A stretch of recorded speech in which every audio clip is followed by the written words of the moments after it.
Are you familiar with the history of the game Monopoly, the board game, how it came to be? I feel like I should be, but I'm not really. Okay, I'm going to tell you the story of how the Monopoly game came to be. You can tell me what you think, and if Okay. you remember any details, add some too. So I'm telling the viewers This who are unaware, and I'm telling you. Okay, so late 19th century, the Gilded Age, there was a woman by the name of Lizzie McGee. I think that's how you say it, is McGee. MAGIE. I've heard it said McGee though. So Lizzie McGee is what's known as the Gilded Age. She lived around that time, and the Gilded Age was the time when there was lots of people who kind of owned monopolies of different services, the railroads, oil, rubber barons, and stuff. Where there'd be people who would kind of gather these up and coming industries, and a family or an individual would own quite a bit of it and be able to control pricing and things like that. Basically, have a monopoly. She's growing is up in it that called time. the is it called the Gilded Age because that's like peak capitalism, like taking Maybe, over? maybe, or Oh, things are wrapped in metal, gilded. Isn't that what it means? I don't know. So that can be a different episode. But bad joke. Sorry. maybe I don't know. I guess.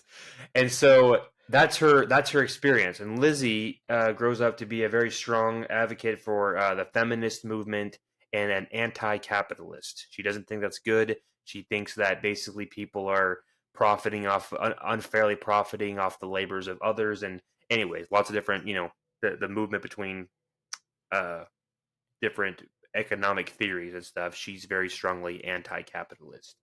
So to help demonstrate the evils of capitalism, or not necessarily the evils, but like the inefficiencies in her mind of capitalism, how it's like a race to the top or the bottom, and it creates either you have all the money or you're poor and can't get to the top. She creates this game, and she originally called the Landlord's Game, and it was basically the beginning of Monopoly. It wasn't the exact same, didn't have the same graphics and elements and the names and whatnot, but essentially you'd move around and you could land on properties and things like that. But she made this game as an educational tool. It was like an object lesson, right? And in the landlord's game, there was two sets of rules, and you could choose how do you want to play, this way or this way.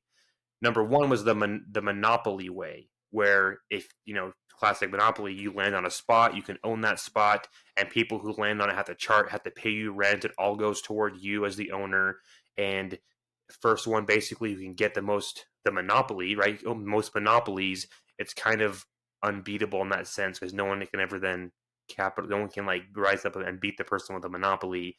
You basically run someone to bankruptcy or you have the monopoly. Option number two. So the goal of that one is like, she's like, hey, you play that way, not very fun, right? If they're one losing, it doesn't seem very fair. It's not equal footing, right? Mm-hmm.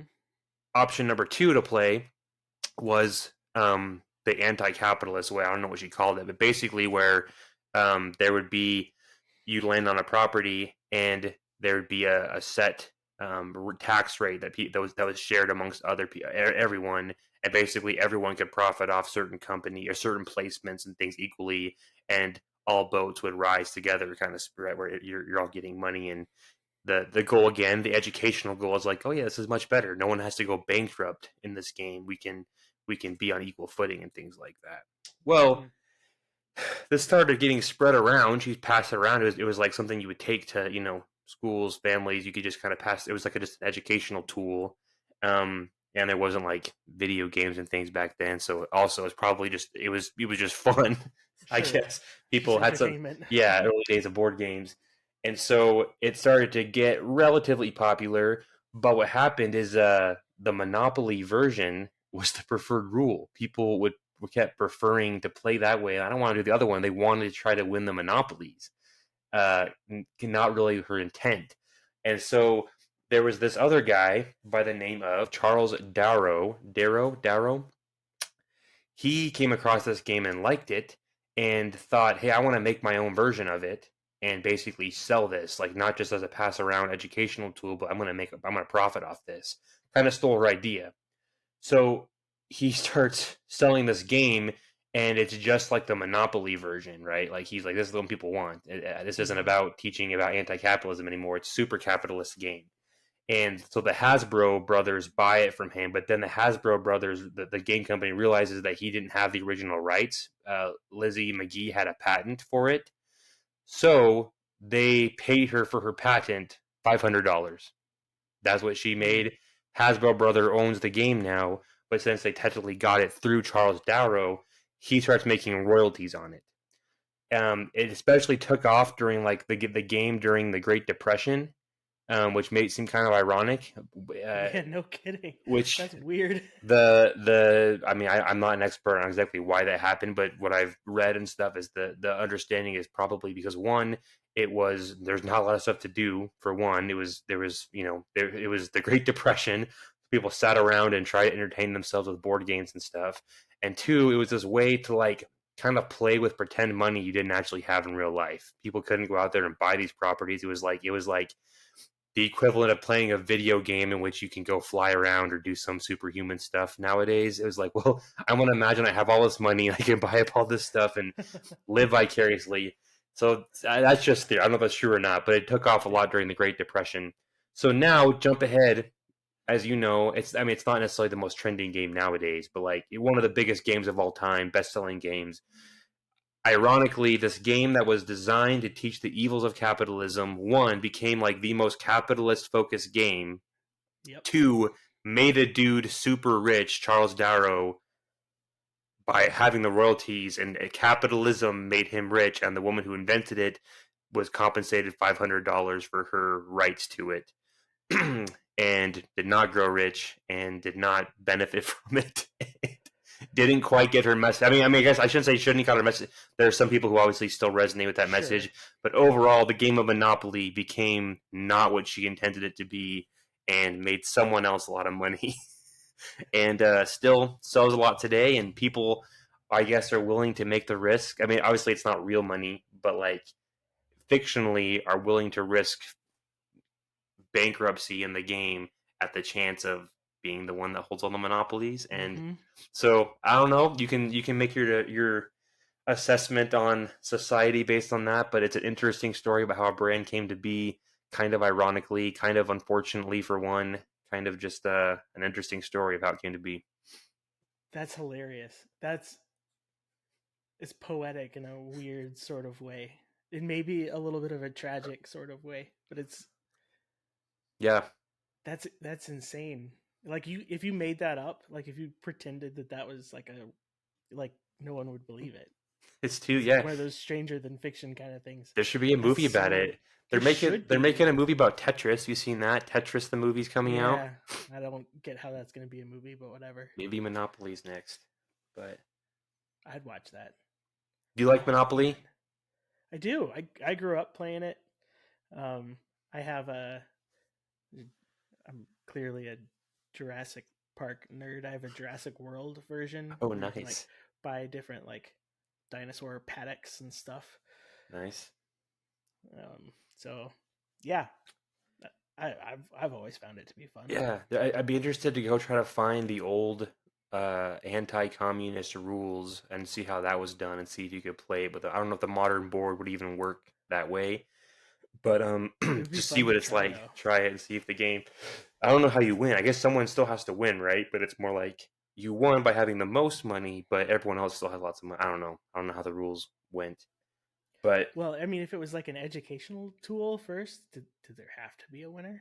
And maybe there wasn't a winner. It was just like, see how the system, like you're experiencing, oh, I can see the system being sustainable, whereas the other one ends in bankruptcy for most of us. I guess maybe that was the goal, is you all win by just not having the game have to end, versus the game ends because only one person has all the money in this one. Yeah. But that's what a game is, I guess. I don't know. So that's interesting. I mean, it is very much, I feel like that illustrates how a lot of us like view, I mean, definitely American capitalism. And then like, I mean, that's even how like sports works. Like it's fun to squeak out a win in a tight game, but boy, it's satisfying when you just crush the opponent. There's something really, really cathartic about that, which is what a monopoly is. You're crushing Yeah. other competition and taking it all for yourself. And there's something American about it too, in the sense that like you talked about sports, right? Like the biggest sport in the world, arguably soccer or football, is not as big in the United States as it is in other countries. Mm-hmm. We don't want things to be 2-1 or tied or end with a scoreless game. Like that's just not American. That's not what we do. We have to like No. someone has to win. You can't end in a tie. And so in other countries are super excited about a well fought game that ended in a good solid draw. Like I shouldn't extend it too far and say that's completely evidence of this, but like maybe that's kind of the same kind of thing. It's like It's no, interesting. I want to have even if I have to lose, I want the chance at winning. No, I don't want to just share it all. I don't know. No. Yeah. Yeah. I mean, being a hockey fan, like I enjoy tight games. I don't mind it when the score is 2-1 at the end of a game because it usually means it was really close, really hard fought.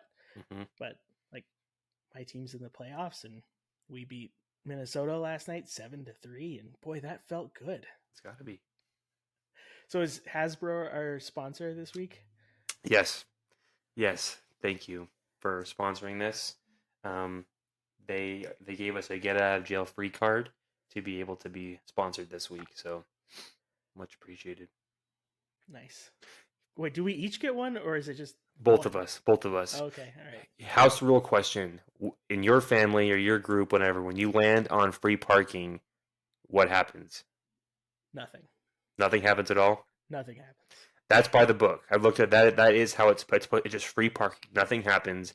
My family, growing up, there'd be money throughout the game that various things would have to go into the pot in the middle, and if you land on free parking, you get all that cash. So it completely disrupts the whole capitalist, like someone who's like on the edge of bankruptcy can just win the lottery, basically. I guess that's what it's simulating as the lottery, and all of a sudden, Oh, that's cool. all like so basically anything that you have to pay the bank goes into the middle during that. That was That's my a good family's house rule. rules, I and like so that. I like so that. you have to pay somebody. You pay somebody their money, right? But it's like, oh, pay the bank Yeah. the tax, whatever. You just put it into the middle of the board, and it just accumulates until someone wins free parking. Interesting. Yeah. That's a good idea. Makes the game last All right. a lot longer though. Well, that's how most of us little guys would like life to go. Yeah. Yeah. Here's to the little guys. To the little guys.